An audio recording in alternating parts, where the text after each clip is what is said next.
One thing that I've covered a lot over the years on this channel is survival items, but the thing about those videos, mine and everybody else's included, is that we tend to talk about the same things over and over again. Stuff like trash bags, zip ties, and duct tapes. But there's a lot of items out there that are just as useful, but don't get the attention they deserve. And part of that's just because they're a little bit weird. So today we're going to go over some unconventional survival items. So let's go ahead and get the awkward one out of the way first, and that is condoms. If y'all ever watched the show Doomsday Preppers, y'all might remember a guy, and I think his name was Jim Lebus. He was sort of this urban mall ninja survivalist type, and he showed in very graphic detail how a condom could be used to hold a significant amount of water. Some condoms, I believe, they can even hold up to a gallon. But the thing with that is if you're going to be using a condom for that purpose, it needs to be unlubricated and not have any spermicide on it because, I mean, you obviously don't want to be drinking that.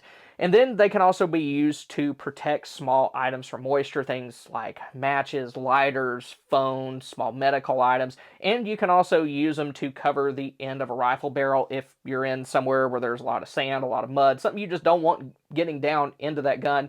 Then you can cover the end of the rifle barrel and just shoot through it. But if you're using those to protect items from moisture, once again, no lubricants or anything like that, because say you don't want anything like that getting in like the charging port of your phone. Then you can also use the elasticity of those items to your advantage by either using them as tie-offs or as sort of like a compression bandage sort of thing. Basically, you just take gauze, cover the wound, use the condom to tie it into place, and since it is elastic, it'll keep pressure on that wound and also keep the gauze in place. Then next up we have pool noodles, and these really do have a ton of different prepper uses. I know like during the winter months, I always mention that they can be used to help insulate pipes because really they're very similar to the stuff that they sell for actual pipe insulation. Then they can also be used to cover the corners or edges of things like tables, tools, doors, stuff like that. It's really useful if you have little ones running around that are clumsy and just at the right height to, have head injuries. And of course, you can use them as flotation devices. That's what they're meant for.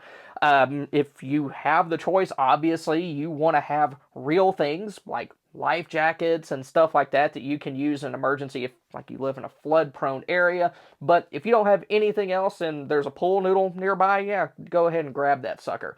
Then you can also use it to cushion gear, like you can chop up the pool noodle into kind of flatter pieces and use that to separate, pieces of glass, pack radios, optics, whatever the case may be. And you can also use them as draft blockers. I actually kind of sort of did that with my how to run an extension cord through a window video several years back. And another very good use for pool noodles is, let's say you have a pair of crutches and the padding that goes up underneath your arm has worn down, it's come off, whatever the case may be, then you can use a pool noodle sort of as makeshift padding for that. I actually did that here a couple years ago. Next up, we have Pepto-Bismol, and I'm putting this in here because it's just a very good do-all stomach medication. It's going to be able to treat things like diarrhea, nausea, and vomiting, and that's very useful because if you're able to treat that, then it's going to reduce the chances of you getting dehydrated from those conditions. And if you're in a situation where you don't have a whole lot of water, then you definitely don't want to get dehydrated. And then it can also help with other things like heartburn and indigestion. So it's something that I keep in pretty much every survival kit that I have, especially if it's anything that I'm going to be using for travel, because those are the kinds of conditions that tend to creep up on you unexpectedly, and if you're dealing with them, you may not have a whole lot of time to run to the store and get something. So it's just something good to have with you all the time, whether you're at home or away. But with Pepto, you do need to be aware that it is chemically similar to aspirin. So if you can't take aspirin for some reason or another, you probably want to stay away from it. And also, it should not be given to kids. I believe it's 16 and under because of the risk of Ray's syndrome. Then after that, we have trash cans, and these actually do have a surprising number of survival uses.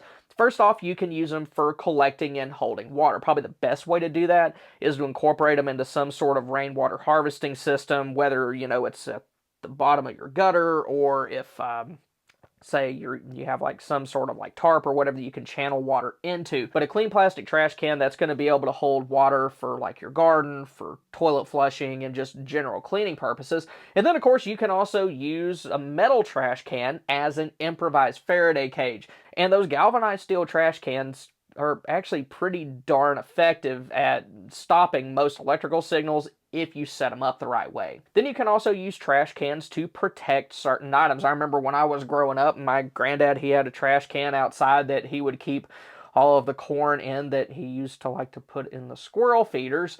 And I mean, there's no reason why you can't do that with other items too, but just be aware that trash cans, they're not food safe. And galvanized or coated metal trash cans, they really shouldn't be used in, in contact with food or anything that you're going to be putting in your body. Then one thing that you can use in conjunction with your trash can is a shower curtain.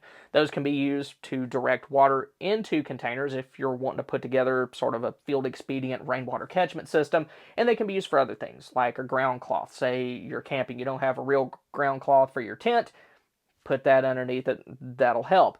Also can be used as a privacy barrier. I know a lot of people use them kind of in, just makeshift dressing rooms, also as a tarp to cover like holes in windows, other places, and also as a containment sheet. If you're going to be doing messy work like you're going to be painting, fixing a lawnmower, whatever, then you can put that down and reduce how much, junk gets on the ground. But a couple things to keep in mind with shower curtains is, first off, they're not very durable. I mean, they're just either plastic or rubber. And second of all, a lot of them do have chemical coatings on them to prevent things like mold growth. So you don't want to ingest any water that has been in contact with those surfaces. Now, if you have some sort of activated charcoal water filter or like a reverse osmosis system, it does become less of a problem. But in general, water collected using that method really should just be used for flushing toilets, cleaning tasks, and maybe your plants. Then after that we have kitty litter, and it has a lot of uses for cleaning and sanitation.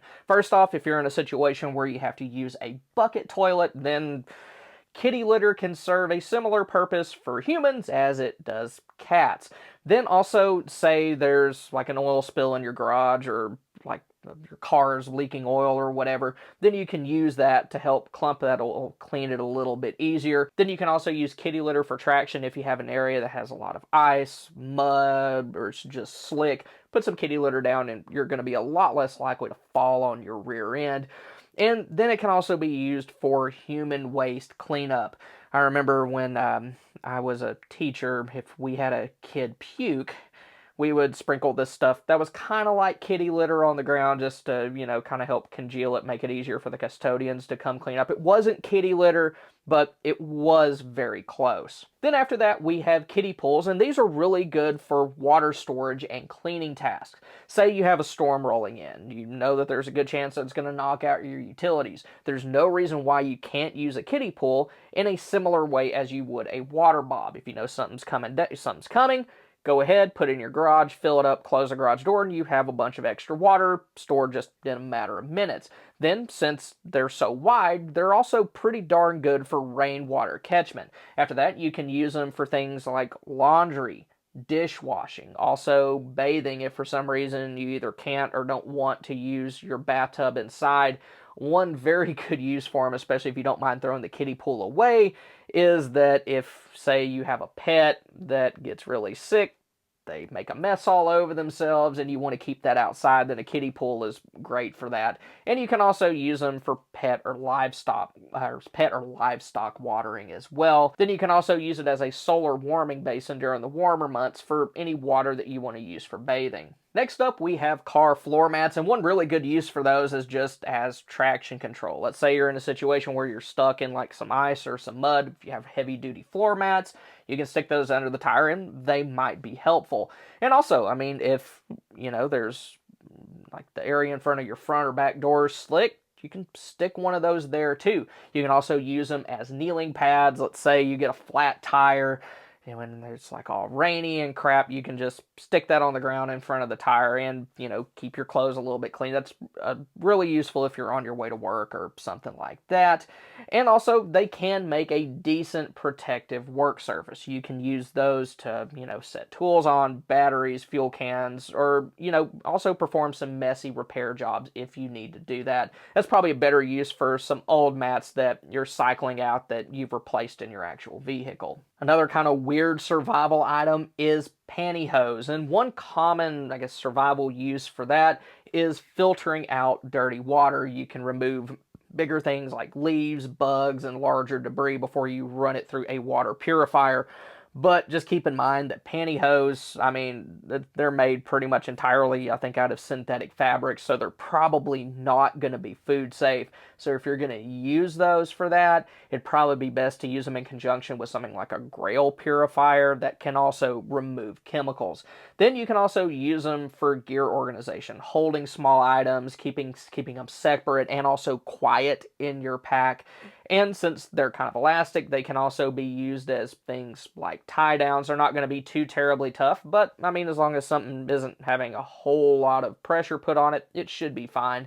And also slings or wraps. They can hold ice packs, bandages, and other things like that in place. Next up, we have binder clips, and these are just handy little organizational aids. First off, they can be used as very good chip bag clips. I know here in my house, it always seems like we never have enough of those, and the actual real clips that we do have, they're always like disappearing somehow. It doesn't help that we have a 6-year-old, but they can also be used to organize different kinds of cables and cords. Say you're going camping and you need to hang up like a tarp, sheet, something like that, then they can also be used for that. And also, if there's a power outage and say you want to hang up some string lights, then you can use those to put pretty much wherever you want to. Then after that, another fun, awkward one is tampons and pads. And first off, the most obvious use for that is going to be feminine hygiene. That's something that a lot of folks overlook when they're stockpiling different kinds of supplies, but if there's a lady in the house, you definitely want to have them. But since they're so absorbent, they're also useful for different kinds of wounds.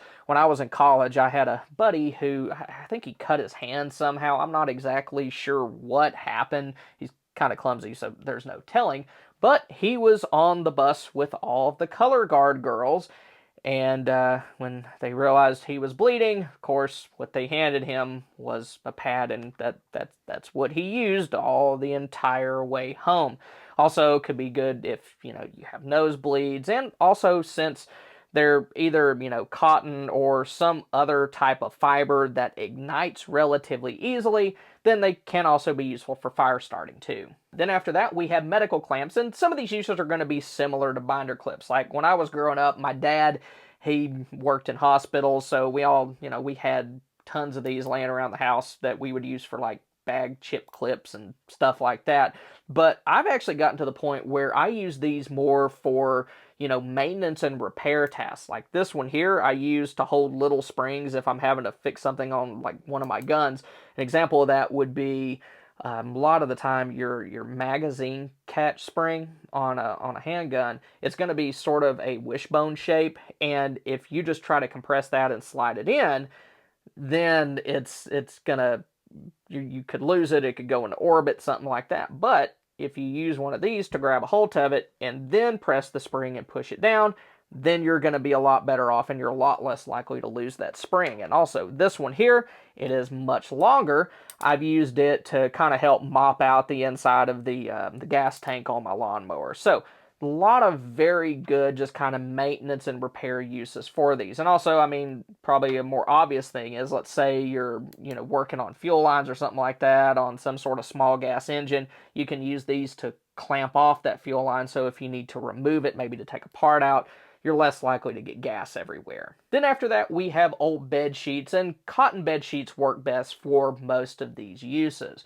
First off, you can take your old bed sheets, you can break them down into things like bandages, cleaning cloths, rags, stuff like that, and they can also make pretty good water pre-filters. Like one thing I've done before is I've taken an old pillowcase, stuck it on top of a 5-gallon bucket, held it in place with bungee straps, and poured dirty water into that, and it pre-filtered most of the big stuff so that my main filter doesn't have to get clogged up.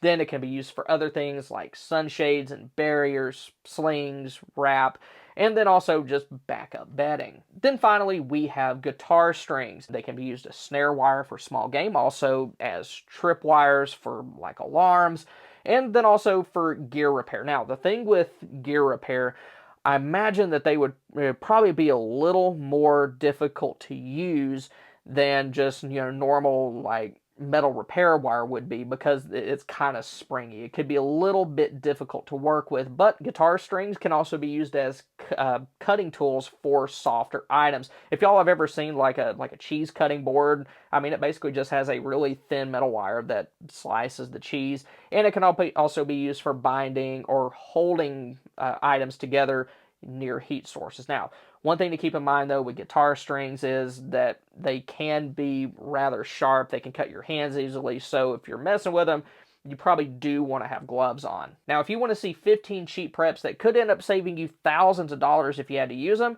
then click here. Or if you want to see 8 food items that could either become more expensive or harder to find over the next couple of months, then click here. Thank y'all for stopping by. Y'all have a good one.